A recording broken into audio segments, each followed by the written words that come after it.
The breakthrough tank. The concept of deep battle.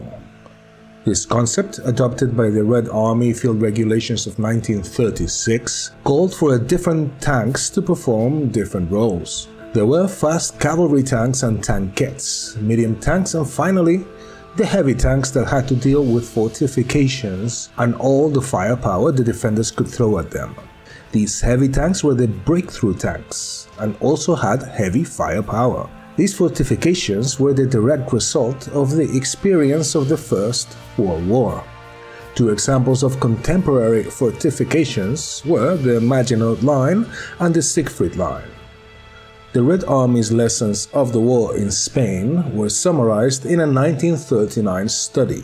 Specific tactical lessons of the conflict were highlighted, including the need for the support of infantry attacks by tanks, the need for coordination between the infantry, armor, and artillery, and the vulnerability of tanks to anti-tank defenses without such coordination.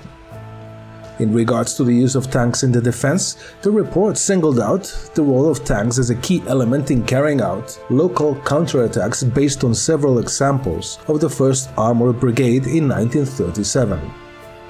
If some tactical lessons from Spain had been appreciated and acted upon, many had not. Spain highlighted the lack of durability of tank designs of the 1930s and the need for expanded technical support within the armored units. What the Soviets took was the need for better armor, since the infantry-tank coordination had been very poor. The Soviets blamed it on the fighting quality of the Spanish infantry rather than on poor training and lack of radios, since at this time Soviet tankers were still using flags, yes, flags for in-combat communication. The breakthrough tank was supposed to deal with strong infantry defenses and fortifications. The thinking in the 1930s, which originated in the United Kingdom, had promoted the use of different turrets in order to deal with these two threats, one of small caliber for infantry and the larger gun for tougher targets. The Soviet result design was the appalling T-35 monster tank design, which failed in almost every aspect. Inadequate thin armor, extremely low reliability and durability, and an abysmal combat record during Operation Barbarossa. The next tanks still did not forgo the multi-turreted concept, and two such designs were produced in 1937, the SMK and the T-100. That same team that designed the SMK produced yet another design, but with only one turret, the KV-1. It was named after one of Joseph Stalin's cronies, Field Marshal Kliment Voroshilov.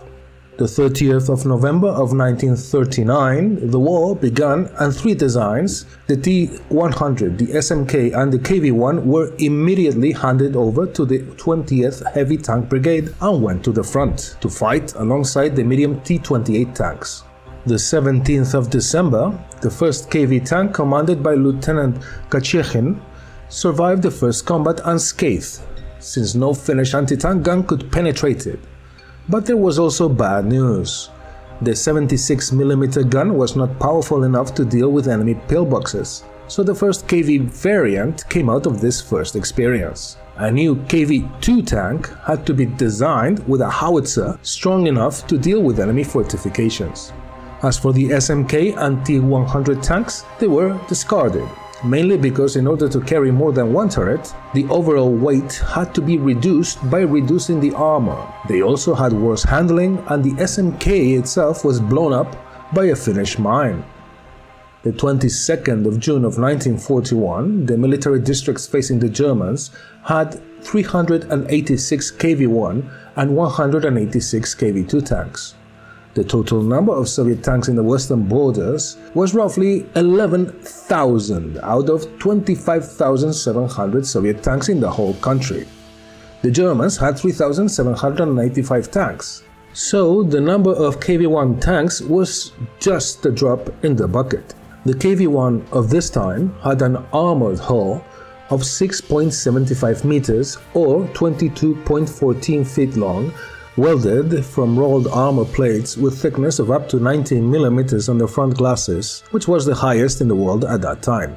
better indeed than the 80mm of the British Matilda tank and the 70mm of the French B1B. Side armor was 75mm or 3 inches thick, and the rear armor was 70mm or 2.8 inches thick. Such a well-protected tank was extremely heavy for the time at 45 tons. So the weight had to be distributed on the ground by means of very wide tracks. The mud guards were very generous as well. In order to move the tank, the Soviets used a 12-cylinder, 600 horsepower diesel engine. The suspension was handled by an individual torsion bar, and the Soviets used metal casting for the support rollers, since there was a shortage of rubber. So far so good. Now let us see the less successful characteristics. The transmission itself was generally very unreliable and failed on a regular basis. It was also a very difficult tank to steer. The L11 76.2mm gun was good enough to destroy all German tanks of its time, but it was soon undergunned for a breakthrough tank, as we saw in the Winter War. This heavy tank had the same firepower as the medium T-34 tank. Secondary armament comprised a coaxial DT 7.62mm or 0.3-inch machine gun, another one in a rear turret ball mount, another mounted in a whole ball mount, and an extra anti-air mount on the 1942 model. This tank was extremely heavy for the infrastructure available at the time. The KV-1 could not cross most Soviet bridges. Its 45 tons destroyed many of the poor quality Soviet roads, so they usually traveled at the back of the Soviet columns. They were slow and could not keep pace with the faster medium tanks and had many problems with difficult terrain. This tank could reach up to 35 kilometers or 22 miles per hour in the best of conditions. Optics and sights were also very poor. The commander had narrow vision slits with a limited field of view of only 26 degrees and a periscope. The driver had an observation slot with an armored shutter for combat. It is hard to believe today that the German Reich could launch itself and the Axis in the greatest land invasion in history with such poor intelligence as they had in 1941. For example, they knew nothing of the KV tanks. They were a complete surprise to them. And if it weren't for the Soviet abysmal negligence and extremely poor overall leadership, appalling logistics and complete lack of command and control principles, the Germans would have had a much tougher time. The 24th of June, in the Lithuanian town of Raseiniai, a single KV-1 or KV-2 tank, depending on the account, stopped the entire 4th Panzergruppe under Generaloberst Erich Höppner. Generalleutnant Franz Landach's 6th Division, made up of Czech Panzerkampfwagen 35Ts, and the Vanguard 6th Motorized Brigade commanded by Oberst Eckhard Raus, attacked a lone KV-1 tank that blocked the road and had destroyed many trucks, blocking the Panzer Division supplies. No tank guns or anti-tank guns could harm this tank, and the Soviet tank kept destroying everything the Germans sent against it, until an 88mm flak gun approached undetected and severely damaged the tank. Nevertheless, when the German engineers came closer to the tank, they received machine gun fire. Finally, the crew was eliminated by German pioneers who got close to the tank and threw grenades through the holes previously made by the 88mm flak gun. I encourage you to watch the videos where we describe this episode in its two variants, the KV-1 and the KV-2 accounts. Just under 2 months later, the same German unit and Panzergruppe was ambushed near the town of Krasnogvardeysk, today called Gatchina, and a lone KV-1 tank commanded by Starshий Lieutenant or Senior Lieutenant Zinovy Kolobanov ambushed the same Panzer Vanguard of the 6th Panzer Division under Generalleutnant Franz Landach, knocking out an astonishing 43 light Czech Panzerkampfwagen 35Ts. Kolobanov alone accounted for 22 of those light tanks. There were no Soviet losses, although the German tanks scored many hits. There is another video on this ambush and I encourage you to watch it as well. By the end of 1942, two factors led to the Soviet leadership to change doctrine in the use of tanks. First, the wide variety of different types of tanks meant that the Soviets had constant logistical issues and spare parts problems for the different types of armament they employed. Less tank variety and a streamlined supply organization was needed. Second, the new German PaK-40 anti-tank gun could destroy Soviet light and medium tanks at safe distances and posed a threat to the KV-1 tank as well. So, in order to achieve fast breakthroughs, separate heavy tank regiments were established. They used heavy tanks of all KV variants and the British Churchill Mark IVs, supplied through Lend-Lease. These regiments had 21 tanks in 4 companies of 5 machines. And finally, all tanks were equipped with radios, something the Soviets were in need of in the first years of the war. At the end of 1942, these regiments, composed of mainly KV-1 tanks, were responsible for the success of Operation Uranus or Uranus and the encirclement of German forces in Stalingrad.